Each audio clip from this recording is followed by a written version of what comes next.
Selama bertahun-tahun, virus Maze telah menyebar ke seluruh Eropa, membuat mereka yang terinfeksi menjadi gila, dan seperti zombie. Meskipun obatnya kini telah ditemukan, 25% dari kasus pengobatan tetap tidak berhasil. Saat pemerintah memperdebatkan nasib 25% yang kebal, 75% yang berhasil disembuhkan menghadapi masalah reintegrasi. Sisa masyarakat masih memandang mereka sebagai ancaman, pembunuh yang harus dihukum dengan berat. Senan teringat akan kenangan mengerikan masa lalunya, darah menetes di sepatunya, nafasnya tersengal-sengal dan cepat, matanya merah padam. Dia melihat dirinya di cermin kamar mandi, dan memastikan masih ada beberapa pembuluh darah merah di sudut bawah matanya, indikasi bahwa seseorang telah sembuh, membuat dia menjadi tenang. Dia duduk di lantai kamar mandi, dan mengingat-ingat ketika dia mendengar pintu kamar mandi berderit. Temannya, Connor, duduk di sebelahnya dan bertanya apakah dia baik-baik saja, tetapi Senan tidak menjawab. Dia hanya bertanya kepada Connor, bagaimana keadaan di dunia luar. Connor meyakinkannya bahwa keadaan akan kembali normal, namun mereka berdua tahu bahwa hal ini tidak mungkin terjadi. Saat di kantor, Prabowo bertanya kepada Senan berapa lama dia terinfeksi virus Maze. Senan terinfeksi selama 4 tahun. Setelah pertanyaan prosedural lebih lanjut, Prabowo bertanya apakah Senan mengalami mimpi buruk. Petugas Prabowo sangat yakin bahwa mimpi buruk itu bermanfaat, karena mengingatkan orang akan apa yang telah mereka lakukan selama terinfeksi, dan seberapa besar penderitaan yang mereka sebabkan. Prabowo mengumumkan bahwa Senan akan diasuh oleh adik iparnya, Abigail. Ini adalah kejadian yang jarang terjadi, karena sebagian besar orang yang disembuhkan tidak diinginkan oleh keluarga mereka lagi, dan harus tinggal di pusat akomodasi.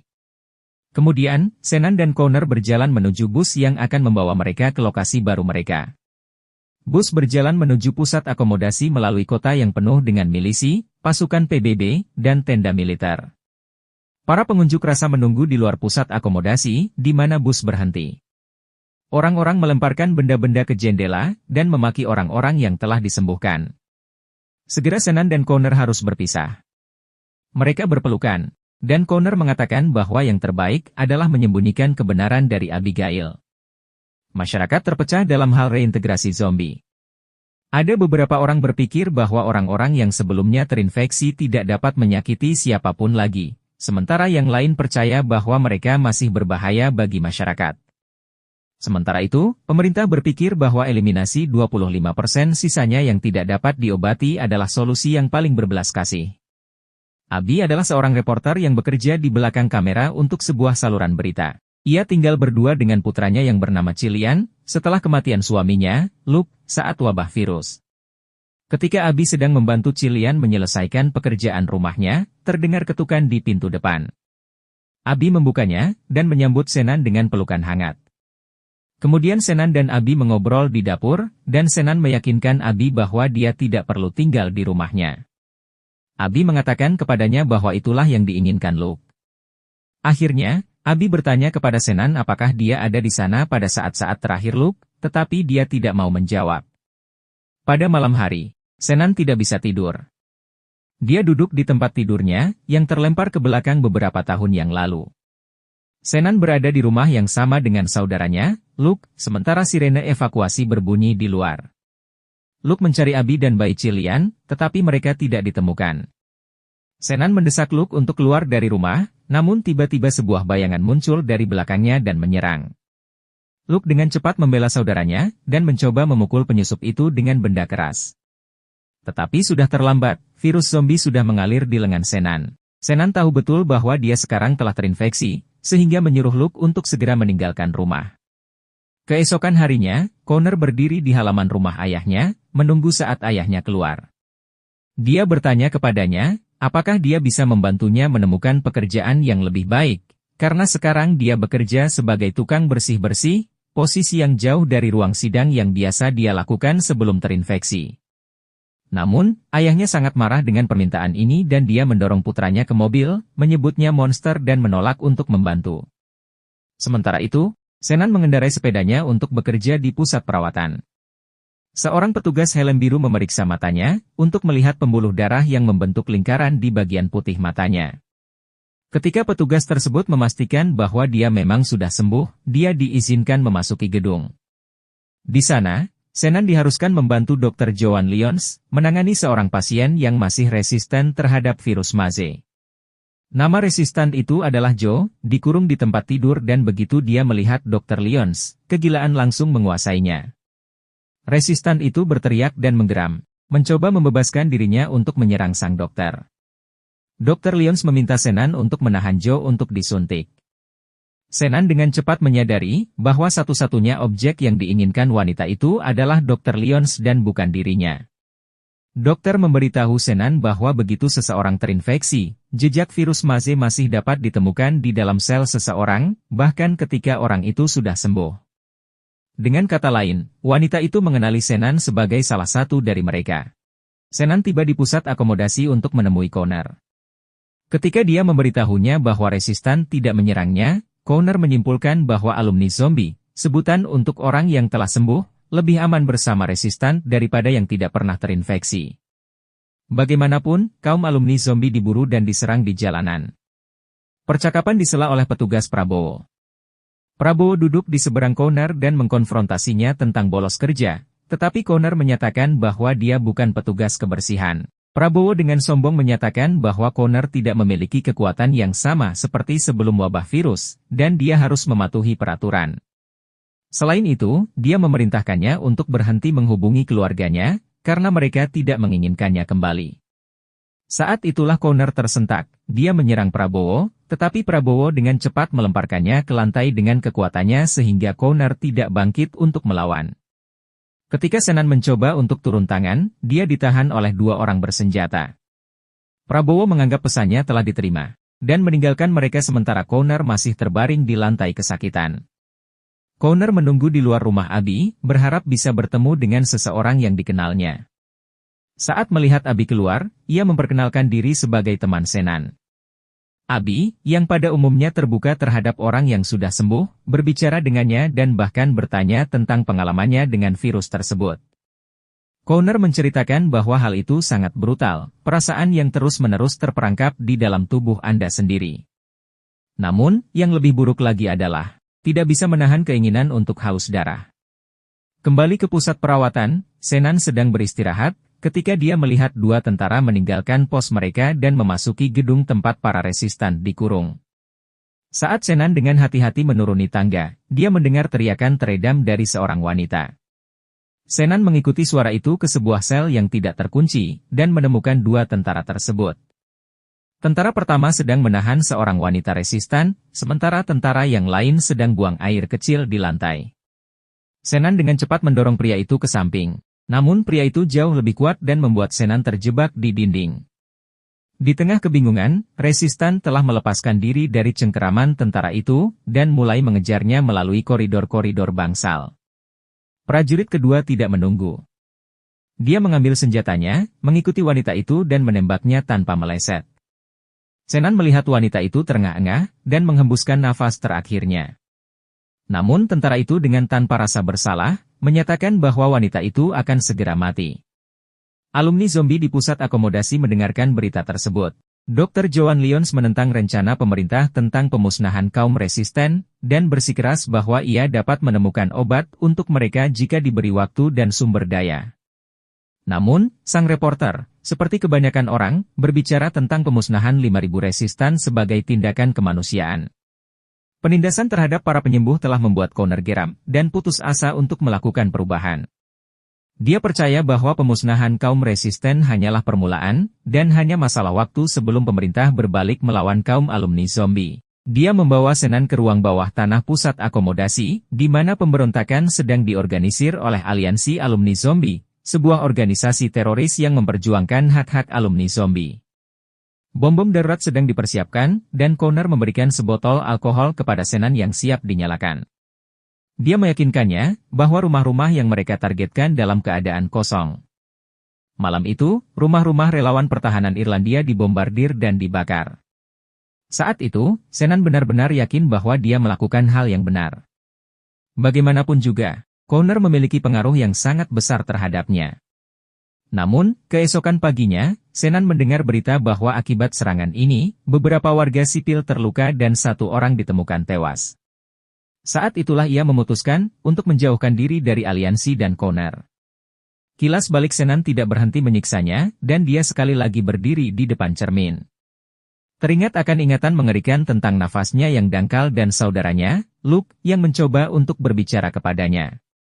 Dia merasakan kehadiran Connor di belakangnya, namun tidak menyadarinya. Karena saat itu satu-satunya hal yang ingin dia lakukan adalah menyerang Luke. Senan kembali dari kilas balik tersebut dengan hampir menangis. Di pusat perawatan, Senan menemukan foto Dr. Lyons bersama Joe. Di mana Dr. Joe dan Dr. Lyons berusaha menemukan obat bersama-sama sebelum Joe terinfeksi. Mereka merasa sangat menyayangkan bahwa para pasien mendapatkan perlakuan kejam saat mereka sakit. Abby telah memperhatikan Senan yang sering keluar malam dan mencurigai keterlibatannya dengan organisasi alumni zombie. Suatu hari, dia mengkonfrontasi Senan tentang hal itu. Tetapi Senan langsung menyangkalnya, mengatakan bahwa dia tidak ingin membuatnya bermasalah. Abby duduk dan mengaku bahwa dia menganggap Senan sebagai keluarga. Bagaimanapun juga, dia dan Chalian telah pergi meninggalkan kota untuk menghindari wabah virus, dan kehilangan Luke dalam prosesnya. Ketika Abby mendengar tentang alumni zombie, dia berharap bisa kembali ke rumah Luke dan menemukannya dalam keadaan sembuh. Namun, dia hanya menemukan mayatnya di dalam rumah. Saat makan malam, Connor mengetuk pintu. Abby menyuruhnya duduk dan menyarankan Chalian untuk tidur. Mereka bertiga berbicara tentang serangan teroris, dan Abby mengetahui betapa sulitnya tinggal di pusat akomodasi tersebut, namun Connor menentang bahwa setidaknya ada seseorang yang ditangkap. Abby tampaknya yakin bahwa orang yang ditangkap tidak bertindak sendirian, tetapi dia mengatakan tidak boleh bersikap kasar terhadap orang yang disembuhkan. Dia mengungkapkan bahwa dia benar-benar percaya untuk memaafkan para alumni zombie atas tindakan mereka, karena mereka tidak memegang kendali saat sakit, dan oleh karena itu, dia menyindir bahwa dia akan memaafkan pembunuh Luke juga. Ketika Abby meninggalkan ruangan, Senan mengkonfrontasi Connor mengenai korban serangan teror tersebut. Namun Connor tampaknya bersikeras, mengatakan bahwa pasti ada korban dalam sebuah perkelahian. Senan mengatakan tidak ingin menjadi bagian dari organisasi lagi. Ia mulai menganggap Abby dan Chalian sebagai keluarganya sendiri, dan ia tidak mau melawan atau membahayakan mereka. Keesokan harinya, ketika Senan mengantar Chalian ke sekolah, petugas Prabowo mengunjungi Abby di rumahnya, mungkin untuk menanyakan bagaimana tinggal bersama Senan di rumah. Namun, dia segera mengungkapkan motif tersembunyi. Prabowo percaya bahwa alumni zombie masih merupakan sekumpulan monster, yang mencari orang untuk dibunuh dan disantap. Dia menyelipkan sebuah amplop berisi dokumen rahasia di atas meja, dan mendesak Abby untuk menghubunginya jika dia ingin berbagi sesuatu dengannya. Ketika dia membuka amplop tersebut, dia terkejut melihat foto Senan dan Connor ketika mereka masih terinfeksi. Keduanya seperti zombie, dan dengan mata binatang yang menatap tepat ke arahnya. Abby memutuskan untuk mengunjungi pusat akomodasi dengan membawa kameranya, dan mendapati apa yang ia rekam di sana sungguh mengerikan. 5 orang yang disembuhkan berdiri membentuk lingkaran, mata terpejam dan bernapas dengan tarikan nafas pendek yang tersinkronisasi. Dalam sebuah pertemuan, Connor memberikan pidato, mendorong para alumni zombie untuk bangkit, mengangkat senjata dan memberontak.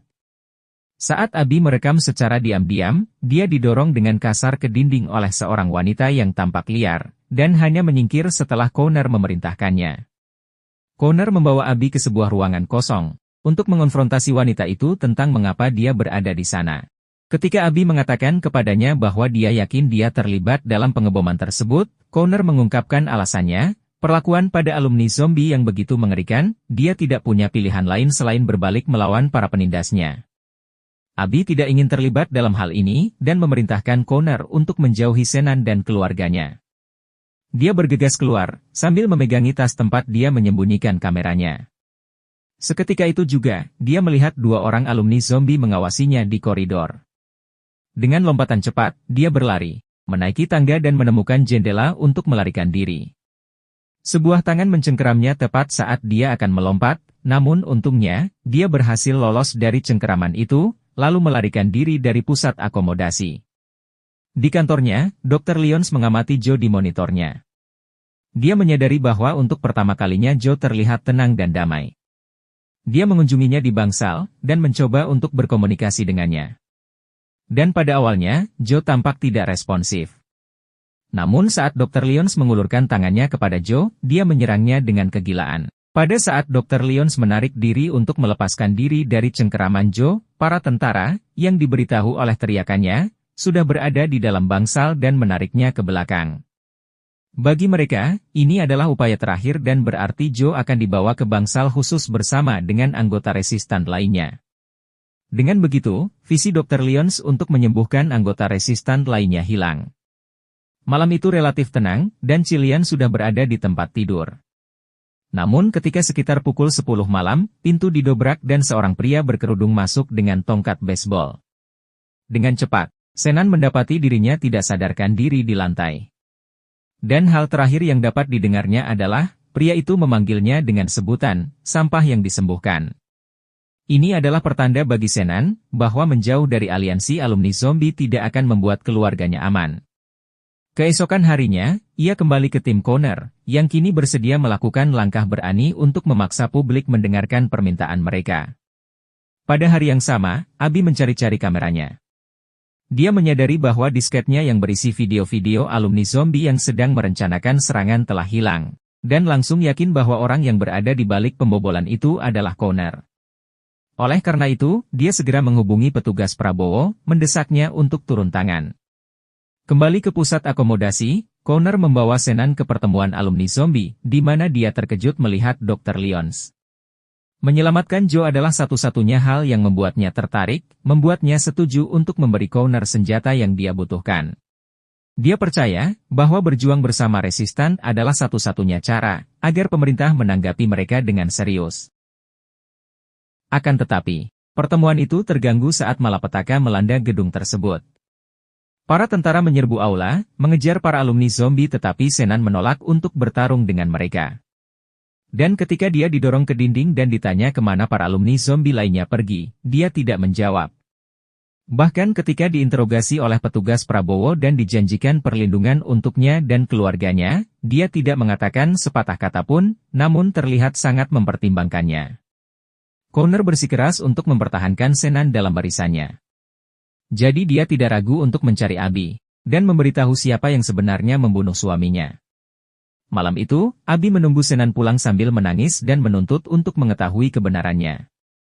Bagi Shannon, kini jelas bahwa Connor telah menceritakan sesuatu tentang hari itu, jadi dia langsung mengaku. Saat itu, meskipun Luke mengurung diri di kamar tidur, Shannon akhirnya kehilangan kendali dan menyerang.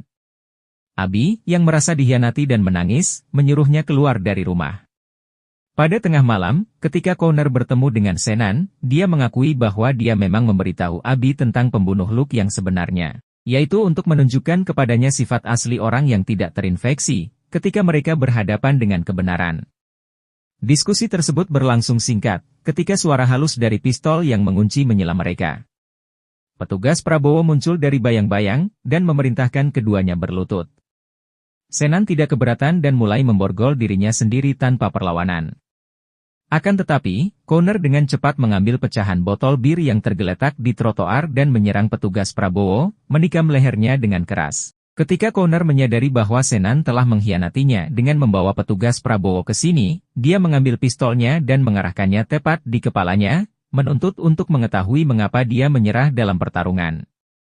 Sirene terdengar di latar belakang dan Shannon menyadari bahwa tidak boleh ada waktu yang terbuang. Dia menuntut untuk mengetahui apa rencana Connor dan untuk meneror Shannon. Connor mengaku bahwa rencananya telah terwujud. Dia segera melarikan diri sebelum polisi dapat menangkapnya. Keesokan harinya, ketika rencana untuk mendapatkan Joe mulai berjalan, Shannon memutuskan untuk mencari tahu tujuan alumni zombie dengan menyelinap ke bangsal resistan. Dr. Lyons dan seorang alumni zombie berada di ruang kontrol, di mana dia dapat membuka kunci pintu sel Joe melalui sistem keamanan. Namun, sebelum dia menyadarinya, alumni zombie menodongkan pistol ke wajahnya dan membuka semua pintu di bangsal resistan. Shannon ada di sana, ketika pintu-pintu itu terbuka sekaligus dan semua zombie dilepaskan di koridor, menggeram dan mencari mangsanya. Tidak lama kemudian, alumni zombie meledakkan bom dan menjatuhkan pintu keluar bangsal resistan, membuat para resistan berlarian ke dunia bebas dalam keadaan kalap. Dr. Lyons menyaksikan dengan ngeri dari ruang kontrol. Tetapi kemudian dia menyadari bahwa meskipun semua orang telah meninggalkan bangsal resistan, Joe adalah satu-satunya yang tidak meninggalkan tempat tidurnya melainkan tetap tenang dan damai. Tampaknya dia telah sembuh dari infeksinya. Dia mendekatinya dengan hati-hati, duduk di sampingnya dan hanya mampu memberikan ciuman terakhir, sebelum serangan resistan yang buas menggigitnya. Abby sedang duduk diam di rumahnya, ketika dia mendengar suara berisik dari luar. Dia melompat keluar dengan kapak di tangannya, dan menghantam seorang zombie dengan pukulan di lehernya. Sebuah truk PBB mendekat, mengevakuasi lingkungan sekitar dan pikiran tentang Cillian menghantam Abby. Seorang petugas memberitahunya bahwa sekolah juga dievakuasi, namun ia tetap berteriak dalam keputusasaan, karena tidak bisa membebaskan diri untuk menyelamatkan putranya. Shannon berlari menuju rumah pada saat itu. Abby melihatnya dan menyadari itu sebagai kesempatan terakhirnya untuk menyelamatkan putranya. Melalui suara tembakan dan teriakan, ia berteriak agar Shannon menjemput Cillian. Shannon sampai di sekolah dan menemukan orang-orang yang sudah mati atau berubah menjadi zombie. Dia berteriak dan meneriakkan nama Cillian, dan ketika dia akhirnya mendengar suara rapuh di belakangnya, dia menggendong anak itu dan berlari. Namun dia tidak menyadari bahwa Connor berdiri tepat di belakangnya dan mengikutinya. Shannon, sambil menggendong Cillian, mencoba berjalan ke tempat yang aman di kota. Ia segera menyadari bahwa zombie ada di mana-mana. Salah satunya mengejar mereka, dan sekarang Cillian harus berlari sendirian, dikejar oleh dua zombie ganas. Shannon mengira Connor, yang mengawasi dengan seksama, akan membantunya. Akan tetapi, dia justru malah menyerang Shannon.